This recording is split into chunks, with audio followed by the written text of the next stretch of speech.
Hi hello everyone, எல்லோரும் எப்படி இருக்கீங்க? ஸோ அயற்சொல் தமிழ் சொல்லோட கண்டினியூவேஷன் பார்க்கலாம்.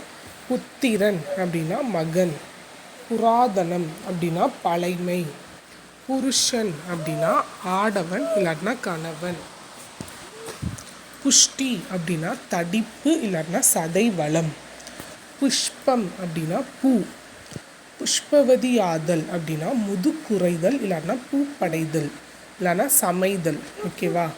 பூமி அப்படின்னா ஞாலம் இல்லாட்டினா நிலம், பூர்வ ஜென்மம் அப்படின்னா பழம்பிறவி, பூர்வீகம் அப்படின்னா முற்காலம், பூரண சந்திரன் அப்படின்னா முழுமதி, பூஜை அப்படின்னா பூசை இல்லாட்டினா வழிபாடு.